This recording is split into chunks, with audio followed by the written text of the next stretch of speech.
What up, world? Established Rich coming right back at you. Listen, there's a story coming out of the music industry that every young artist needs to pay attention to, because this is a situation where a young man did everything right on the creative side and still ended up losing everything on the business side. And the person at the center of this story is Roscoe Dash. And it's also about a man named Booman. And according to what has been said publicly, the situation between these two men is one of the most devastating contract stories you will hear about in hip-hop history. Because this ain't just a bad deal. This is the type of deal that can take a person's entire career and hand it to somebody else. According to Roscoe Dash, this all started when he was just 18 years old, a teenager with talent and momentum, and a teenager who trusted the wrong person when it came down to the paperwork. The contract he signed was presented to him as a management deal. And if you're a young artist, that's a very normal thing to hear. A manager is supposed to guide your career, help you navigate the industry. But according to Roscoe Dash, what he thought was a management agreement was something completely different. Hidden inside that contract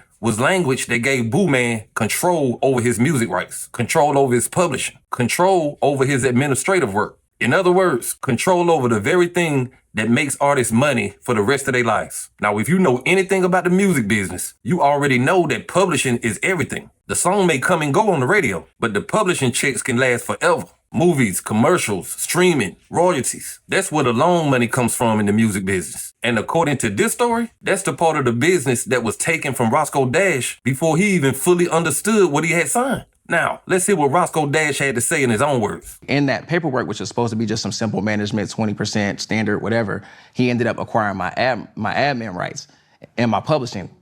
Fast forward, right? I'm gonna skip around a little bit. Fast forward. Hold on, press pause. Just tell me how old you were during this time before. I had to be 18, barely. Okay, keep going. All right, so follow me here. Good. Yes, sir. Okay, so fast forward to the Interscope situation, because we initially had a deal on the table with Def Jam, but Def Jam didn't want to sign me because it was so much going on around whose record it was, to the point where Core DJs was like, we're not supporting this version with Soulja Boy on it. We're only supporting the Travis Porter version based off of their stake and whatever they had in their brand. You know what I'm saying? So, and the story that they're being told about how it happened or me doing this or that. Boom.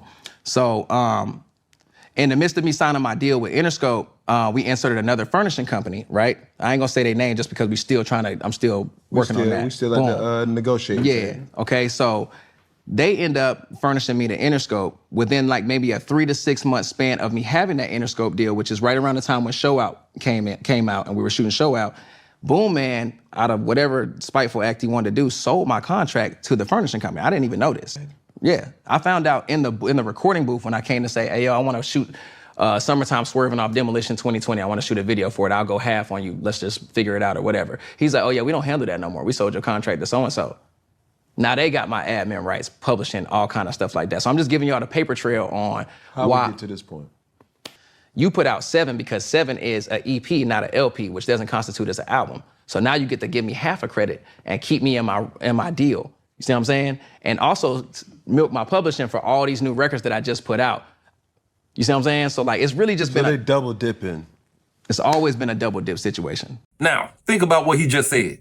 He was in a recording booth, working on music, trying to build his career, and while he was inside the booth, his contract got sold to another company. Without him knowing it, without him approving it, without him receiving 1 red cent from the deal. That is one of the coldest business moves you can imagine in the music industry. Because an artist's contract is supposed to represent their future. It's supposed to be the document that protects their talent, their rights, and their ability to earn money from the music they create. But in this case, according to Roscoe Dash, the contract was used as a tool to take his future away from him. Reports say Booman didn't even have a fully functioning record label, no major machine, no infrastructure. But he had something even more powerful, the rights. And once you control an artist's rights, you control their music, you control their money, you control their career. And here's the part that really makes people shake their head when they hear this story. According to what's been said, Booman later sold Roscoe Dash his rights and contract to another company. And that sale is what allegedly made him his first $1 million. Just let that sit for a second. A man's talent, a man's music turned into somebody else's first $1 million.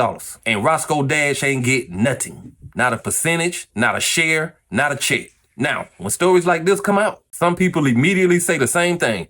Shit, he should have read the contract. And yes, in business, you should always read what you sign. But let's keep it real about something. 18-year-old artists are not lawyers. They're not contract experts. They're kids with talent trying to find their way in the industry that is filled with people who understand the business much better than they do. And this is exactly why stories like this keep happening. Because somebody with experience can put a piece of paper in front of somebody with no experience. And by the time the younger person realizes what they signed, it's already too late. And that's why this story makes so many people angry when they hear it. Because it's not just about the money. It's about trust. It's about somebody believing they was working with somebody that was helping them boost their career. Only later to find out that that person was setting them up from the beginning.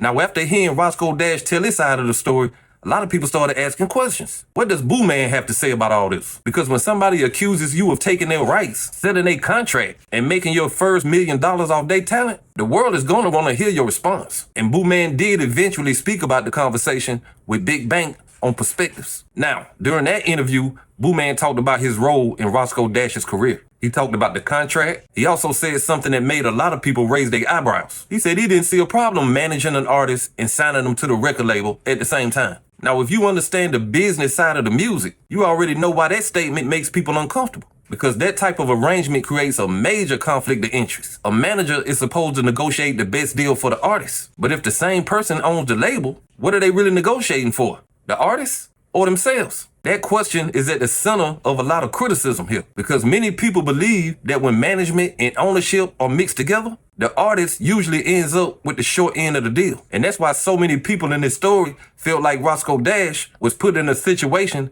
where he never had a shot at protecting his rights. Let's check out what Booman had to say. I get the deal done, you know what I'm saying? And I was like, cool, let's get it done.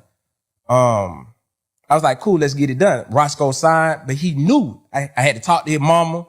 When I talked to his mama like, I don't care what he do. I don't understand why he doing this music stuff. She wasn't even supportive of it at first. And so, I was like, don't worry about it, bro. I got you. Our contract was a management contract and a label contract. And he knew that. And I told him that that's a conflict though, man. I don't know. Yeah, you know now. I know now, but that's a conflict of interest though back then. It depends. That's a conflict though. It don't matter. Boom, you know that's a country. I'm just saying it was a conflict. Bro, it was 2009. So he can feel you wouldn't want to sign no shit like that. Why I wouldn't? You signed to a nigga manage you and he over your whole estate, you wouldn't do that. Listen to me. You do that right now. Listen to me. If Jay-Z said you gonna manage me and goddamn I'ma manage and I'ma sign you, boom. I'ma sign your label and manage it. And I'm gonna change your life. I know right now. You don't do that, bro. Cause you know the business now. I can see you making that mistake as a young nigga. But I did. But whatever the situation, it don't even matter. You want me to tell you why? No, I'm saying that's how he could feel away though. That's what I'm just bringing it up.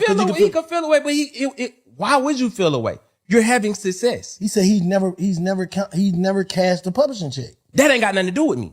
You the label? Bro, I did co-pub. I didn't take his publishing at all. He That's said a you lie. sold him. He said one day he was standing in the booth. He said one day pull out the paperwork. He said pull out the paperwork. That nigga said one day he standing in the booth. He's telling you, I called bro, Cap. I want to got there shoot a video. I got half of you. Everybody like, bro, I who sold got you, bro. Listen, everybody. No, that man said, he said you like, bro, I sold you. I don't do that no more. Now, when people heard Booman, the reaction was mixed. Some people believe Booman was just describing how business works in the music industry. But other people felt like his explanation didn't really touch on the core issue, which is, if you made your first $1 million selling another artist's rights, what did that artist receive from the deal? Because that is the question that keeps coming back in this story. And when that question keeps gaining attention, Booman eventually came back and apologized to Roscoe Dash. Okay, so check this out.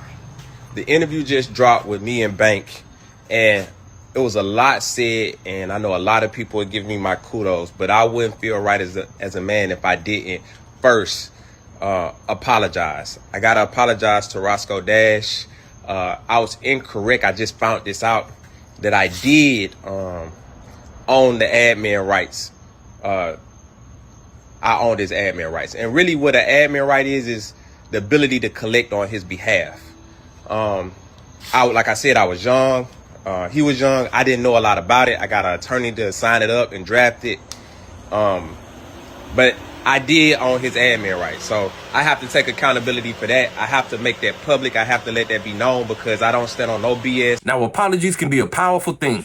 But in this case, a lot of people felt like the apology created even more frustration because Booman did say he was sorry, but he ain't make no announcement on fixing the business side of things. No discussion about returning the rights to Roscoe Dash. No discussion about paying back money that was made from the sale. Just words. You know, I'm in the entertainment business. I'm in the music business primarily. A lot of people know me from, I executive produce Swag Surfing, No Hands. You know, I signed Roscoe Dash, K on the track to Nene. Now, when you step back and look at this entire story, it becomes a warning. A warning to every young artist out there who is trying to make their dream come true in the music industry. Talent is important. Hustle is important. But understanding contracts, understanding your rights, and having people around you who actually protect them might be even more important than all of that. Because if you sign the wrong paper, you could lose control of everything you created. And that is exactly why stories like Roscoe Dash hit people so hard. Because everybody can see the same thing. A talented artist, a trusted relationship, and a contract that changed the entire trajectory of a career. But hey, that's just my opinion. What's yours? Like, comment, subscribe, establish rich. I'll be back with another one. Peace.